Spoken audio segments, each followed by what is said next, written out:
Hi, this is Zach Meir with the Bulletin Board Heroes here at Vox Markets for Wednesday, the 26th of January.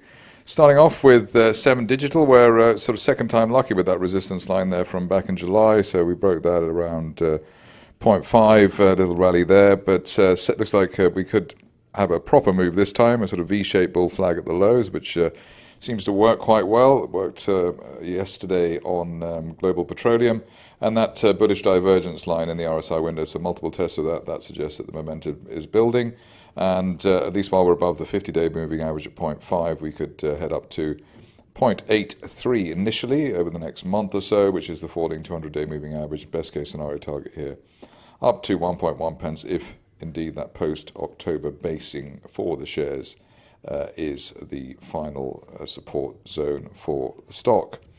Moving along to 88 Energy, which I know has its many fans. See whether the shares are finally going to live up to their the high expectations. Here we had, I suppose, a break of that resistance line there, 1.5 pence from September, testing it as new support and what I call a V-shaped bull flag breakout that we've had since then. So the view at the moment is the longer we stay above the initial January resistance of 1.85 pence, the greater the chance of a move towards 3.5 pence, which is an early 2021 resistance line, top of that triangle from the spring of last year. And that target there could be hit as soon as the end of next month, or maybe going into the first part of March. Active Energy, a stock I normally shy away from, as you'll see, and you'll see why from the daily chart. So a bit of a nightmare here. We had a full storm breakout there, but a bullish divergence, not really much follow through.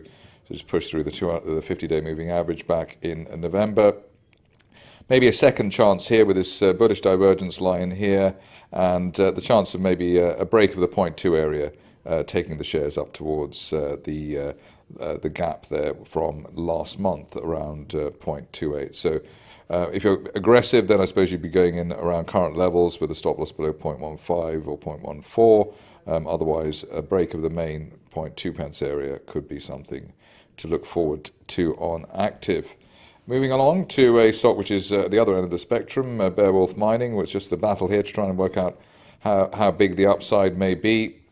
Obviously, at the start of the week or last week, we had that pullback, but above the floor of the channel there at the September channel there at 13.5 pence, looking to 24 over the next 1 to 2 months, or perhaps even sooner, maybe by the end of next month. A very strong looking breakout there.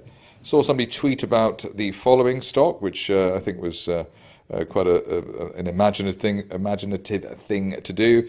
Here at Deltex, we've got this island reversal. So the gap down at the beginning of the month and the gap high here at the lows or from the lows. RSI went really low, went to the lowest since, I suppose, for a year or more, down to the 3, well, actually, no, probably 2 or 3 level on the RSI scale out of 100. So understandable why there's a gap higher. If you're cautious, maybe wait for a proper end of day close above the 50-day moving average at 1.4 pence, and then would target 1.8. But obviously, this stock is not the king of liquidity, so it may not be the right thing for many. But at least here we have it highlighted and something to watch out for. On to Europa, which I drew sort of a bicycle spokes worth of lines here, but interesting that they have the 2 gaps up, unfilled gaps to the upside for Europa, and initial target here up to 2.1 pence or so, which is one of those resistance lines. But the big target is the late June resistance line projection at 2.8 pence, which could be hit over the next 4 to 6 weeks, especially while we hold above recent support at 1.7 pence. Moving along to a stock I mentioned and covered it yesterday around midday, or I think it was still below 0.7. But anyway, wherever it was, we've broken that big neckline resistance that we had from April, which we were expecting to happen after the V-shaped bull flag that we had in place there. And current situation is that consolidation near the top of yesterday's range, so above 0.8, looking for a best case scenario target here is at 1.3 pence, which is a March-April resistance line projection. So 1.3 the best there, while we're above 0.8, and it would be disappointing if we didn't get that kind of target. Moving on to Helium One, which has obviously had its ups and downs, currently having a few ups. So just thought I'd highlight it here as bouncing around the just below the 10 pence level, which was the floor of the August gap, above 10 pence. Still looking for a retest, or now looking for a retest of January resistance at 15.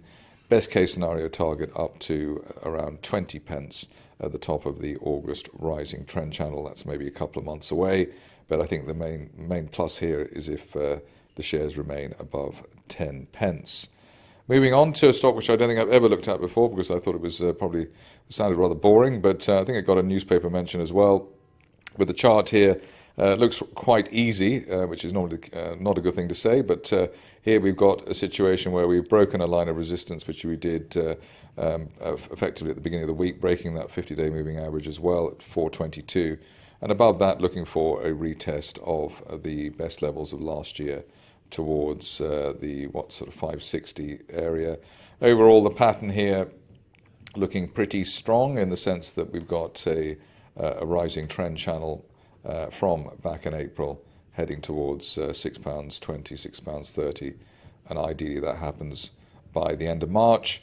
The other point to note is that we've had the 50-day moving average crossing below rising 200-day line, so the next time they cross it'll be a golden cross, and the run-up to such golden crosses tends to be a very strong part of the cycle. And just to finish off the good technicals here, got a bullish divergence line there in the RSI window, so that should add extra momentum to the upside. We've seen those lines power many moves in the positive moves in the recent past. One of the better signals that you can have around the place is a sort of 2-day, 3-day bear trap, and that's what it looks like we've had at Revolution Beauty. With the dip below £1. The current view is that while we're above that, the previously broken resistance support line there from back in October at exactly 106, then we could have further upside, hopefully up to post-December resistance in the £1.30 area. So a little setup there, nice little setup there for Revolution Beauty at the moment. Stock, it's always worth looking at stocks just as they sort of open in their opening weeks on the market. And Technology Minerals looks like it's shaping up quite nicely. Almost reminds me a bit of Ben's Creek. We've got that rising trend channel there from the beginning of trading in November. Top of the channel looks like it's heading towards 8.5 pence, and that's valid at least while we're above the initial January resistance at 4.3. So it's quite well, sort of decent risk reward there. Above 4.3, looking for 8.5 or so over the next 4 to 6 weeks.